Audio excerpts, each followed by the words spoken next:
I somehow hauled myself up to diamond using bard instead of, white mage, warrior, dragoon, samurai, or ninja, and instead vested myself with the power to literally troll explicitly those jobs with bard, and I am quite confident I made many of those same players smash their keyboards in rage. Therefore, it is time for the first guide that I've put out in what feels like a millennia on this channel. Yes, all of the pieces of Exodia have finally come together for me to bless you with the Spoony PvP Bard Guide, aka how to make the melees on the enemy team want to break their keyboard. And damn, does that feel good. But let's get the strengths of the Bard settled, as in the highlights of why you should pick it. The first strength is that the Bard brings a ton of mobility and range. You should absolutely keybind your sprint, you will be using it, and remember that it's a toggle, you definitely will be using that a lot.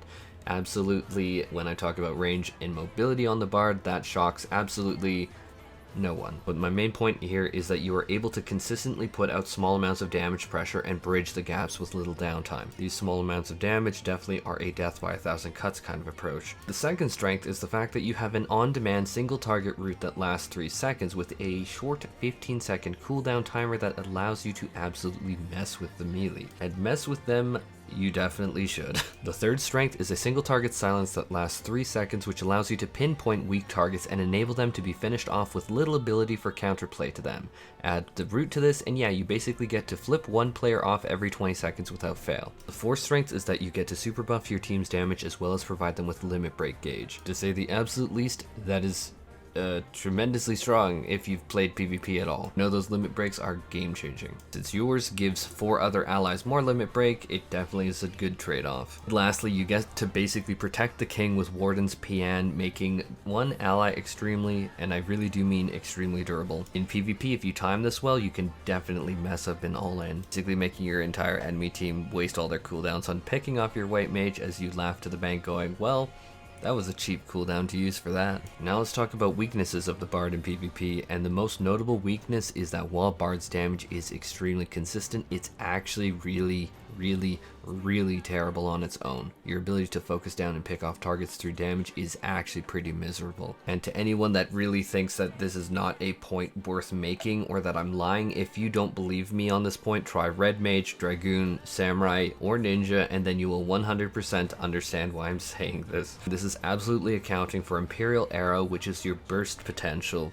It's just ultimately very sad amounts of damage. Not to mention, your damage also gets lower the closer the targets are to you, and you need to keep that range. My point is, you do not pick a Bard for damage. If that is what you want to do, stay away from the Bard. So to wrap up this section and really say who the Bard is made for, the Bard is an extremely powerful party utility bot. Your ability to trap enemies with roots, cut off their ability to function with silences, and absolutely decimate their focus target on, say, your white mage on your team makes you a very powerful asset on the field. Being able to strategize when and where you place your cooldowns is going to absolutely pay off in massive amounts on the Bard. I want to highlight this once more, is buffing damage and limit break generation also makes the Bard very much crank up the entire power of the entire team. Cannot emphasize that limit break generation is extremely key utility. Now let's talk about good pairings and matchups for the Bard. The Bard pairs up really well with Warrior and White Mage. Shocking, I know,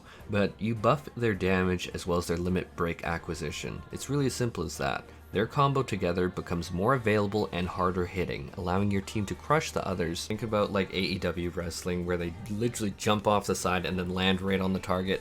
Yeah, there's going to be very hard time for the team to survive. But if they somehow do, you have roots and silences for picking up the rest of the scraps and cocooning your team's white mage with wardens. Because as everyone knows in PvP at this point, white mage really needs to be focused down, and if they live, you're probably going to die. Saying this does in fact feel a bit funny because obviously it can help anyone. Red mages are going to gain a lot, samurais are going to gain a lot, dragoons are going to undeniably gain a lot, but it can help absolutely anyone, but in particular these two highly meta picks can very much flourish with a Bard. Bad pairings are obviously anything with lower damage on your team or less optimal limit breaks such as Dancer. I'm so sorry to say that, but that's That's the honest truth. Now let's run through a general approach and strategy with the Bard in PvP. You generally want to be as far away from the action as possible and be cycling through targets to hit whoever is lowest in health. Especially because, as I said before, your own damage is dog shit. But for your own damage, you really just want to spam power shot combo and get 3 stacks of Imperial Arrow that will allow you to secure kills when they are low. But the trick with Imperial Arrow is that you don't want to overcap charges just for the sake of that, since there is no diminishing returns or lost returns if you do use it early. You can stack up to 3 at 3k potency per stack, for a total of 9k if you get them all together. Anyone coming from Dragoon, I know that you are laughing at 9k burst. We bards are trying.